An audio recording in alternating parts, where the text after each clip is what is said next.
Olá, eu sou a Luciana Requião, eu sou professora da Universidade Federal Fluminense. Eu sou uma mulher branca, eu estou vestindo uma camisa azul marinho, eu uso óculos, meu cabelo é grisalho, vai até a altura do ombro mais ou menos. Eu estou usando também um colar que tem uma bolinha pendurada. Eu estou num lugar onde tem uma janela ao fundo, tem uma porta de madeira do meu lado direito. E eu vim aqui apresentar um texto junto com a Bárbara e a Daiane. O texto ele apresenta o relato da experiência de duas estudantes de pedagogia em um projeto de música realizado em turmas da educação infantil. Olá, eu sou a Bárbara Canuto, estudante do 7º período do curso de Pedagogia no Instituto de Educação de Angra dos Reis, da Universidade Federal Fluminense. Eu sou uma mulher preta, eu estou vestindo uma blusa branca, eu tenho meu cabelo black, ruivo, eu estou no meu quarto, num local onde tem uma porta marrom atrás de mim. Nós decidimos escrever um artigo junto com a nossa orientadora, a professora Luciana Requião, para comentar um pouco da nossa experiência no projeto de música que fizemos parte dele. O projeto foi iniciado em 2011 e tivemos a oportunidade de conhecê-lo no primeiro semestre de 2018, logo após o nosso ingresso no curso. Desde seu início, o projeto passou por diversas fases, mas um de seus maiores êxitos foi contribuir com o processo de inclusão da música como componente curricular obrigatório do curso de Pedagogia no Instituto de Angra dos Reis. Quando nos aventuramos a participar do projeto de música, estávamos ávidas em pôr a mão na massa.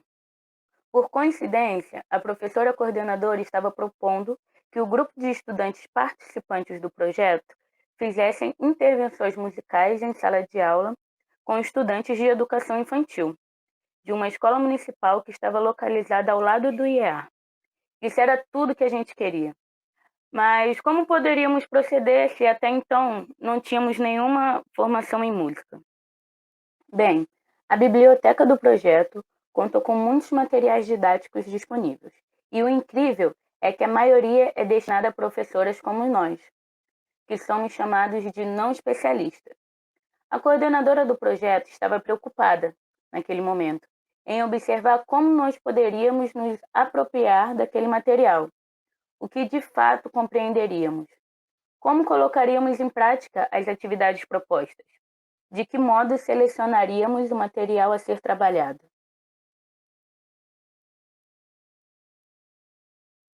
De acordo com a professora Dulce Martalino, a infância é um grupo social envolto em realidades diversas e que tem uma cultura própria. A música, enquanto prática social e cultural, se faz presente na vida das crianças por variados meios e contextos, o que resulta na criação de sujeitos que participam de trocas e interações diversas. É curioso observar o quanto bebês e crianças estão sempre explorando e investigando novos meios de barulhar. O ato de barulhar é para a criança um processo de transbordamento conquistado sempre que eles têm a liberdade para brincar com os sons.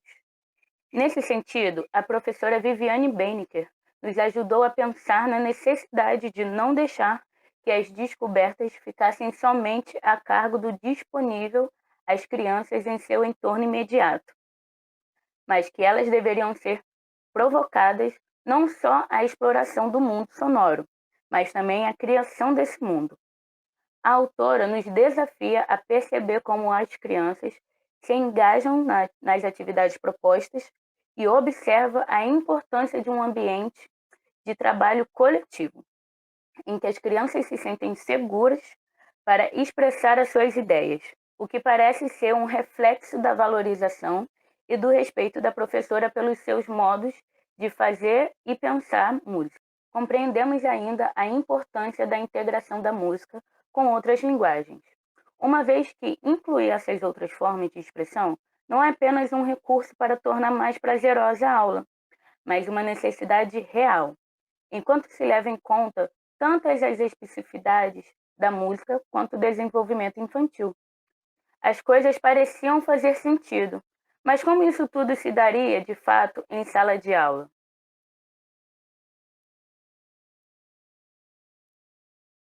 A escola em que realizamos o projeto de música se encontra no município de Angra dos Reis, no bairro de Jacuecanga.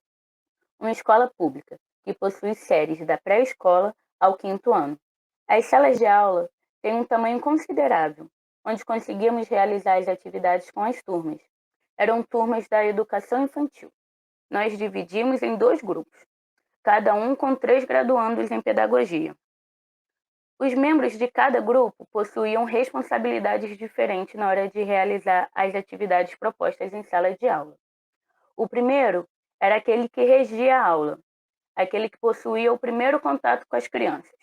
O segundo era o auxiliar, que ajudava o regente a organizar a turma e auxiliava os alunos durante toda a atividade. E o terceiro era o observador. Esse ficava de fora da atividade, observando e anotando pontos importantes na realização dessa aula com os alunos. A cada aula era invertida as responsabilidades, para que cada um tivesse a oportunidade de exercer os 3 papéis. Após cada intervenção em sala de aula, nos reuníamos com a coordenadora do nosso projeto com o intuito de avaliar a atividade realizada e discutir questões relacionadas ao fazer musical. Em um dos encontros, apresentamos aos alunos um instrumento que usaríamos para a atividade daquele dia, as castanholas. A atividade foi inspirada no livro de Tatiane Pires, Música, Som, Movimento e Inclusão, Sugestões de Atividades Lúdicos Musicais. Mostramos como a castanhola poderia ser usada e suas possibilidades sonoras. Nós mesmos construímos as castanholas, com papelão, tampa de garrafa PET e cola, como nos ensinou a autora. A curiosidade para pegar no instrumento foi grande e, na verdade, os alunos nos mostraram muitas outras possibilidades de produzir sons e de variedade de timbres dos instrumentos. Mas é claro que esse processo não foi tão tranquilo quanto parece ser. A entrega das castanholas para as crianças foi um pouco conturbada. A Daiane estava responsável em organizar a atividade e soube lidar muito bem com os conflitos em sala. Como as castanholas tinham cores diferentes, gerou um certo conflito, pois algumas cores pareciam mais atraentes às crianças. A escolha então se deu com as crianças de olhos fechados. Aproveitamos o momento para cantar uma história, com uma música criada por nós. Trabalhamos com os sons dos nossos passos, que marcavam o andamento da música, e uma letra em que cada animal falado era a deixa para que os alunos pudessem reproduzir esses passos com as castanholas. A rítmica dos passos variava pelas características de cada animal. Os de pé grande, os de perna comprida, os que saltitavam e os que se arrastavam. Nessa oportunidade, pudemos observar como cada criança se relacionava com o andamento proposto, com o andamento imaginado, criado por elas, assim como a intensidade de cada som produzido. Uma observação mais detalhada só nos foi possível por conta de haver um membro do grupo com essa função, o que nos auxiliou muito na avaliação da atividade realizada posteriormente. Em outro dia em que estivemos com a turma, propomos a produção de um chocalho. Ali percebemos que não daria certo fazer um chocalho completo, auxiliando cada aluno por sua vez, ou mesmo em grupos pequenos. A primeira tentativa foi uma catástrofe.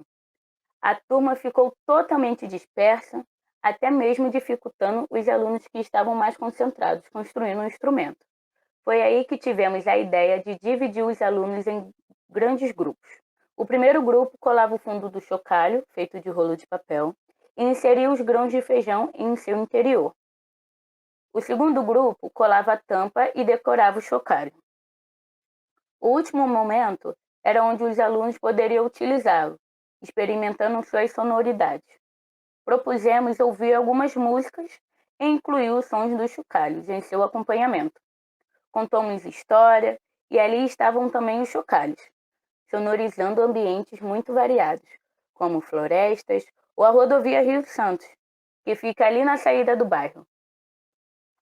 Disso tudo, pudemos depreender as múltiplas possibilidades sonoras de instrumentos como a castanhola e o chocalho.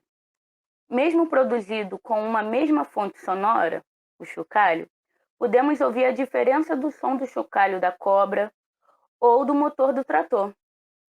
E sim, a cobra e o trator produzem sons com intensidades bem contrastantes. A cobra quer se esconder, então busca não fazer barulho, apesar do chocalho que carrega. Já o trator, esse não sabe o que é fazer silêncio. Percebemos que instrumentos de percussão têm certa limitação, se comparada a outros, em sua capacidade de manter sua sonoridade com duração prolongada, mas possuem uma grande gama de variações em suas possibilidades de reproduzir alturas diferenciadas. A partir desse dia, entendemos que a realização de atividades com crianças da educação infantil sempre é necessário dar preferência àquelas que trabalham com todos os alunos ao mesmo tempo, ou dividido em grupos, mas que sempre estejam fazendo algo. A oportunidade de vivenciar essa experiência em nosso futuro ambiente de trabalho nos ensinou muita coisa. Havia muito em jogo, desde a compreensão das propostas musicais, o jogo de cintura no trato com as crianças e, principalmente, a imprevisibilidade dos acontecimentos. Para nós, agora formandas em pedagogia, a participação deste projeto representou uma rica experiência. Proporcionou a quebra da visão que tínhamos de que a música era algo restrito aos especialistas.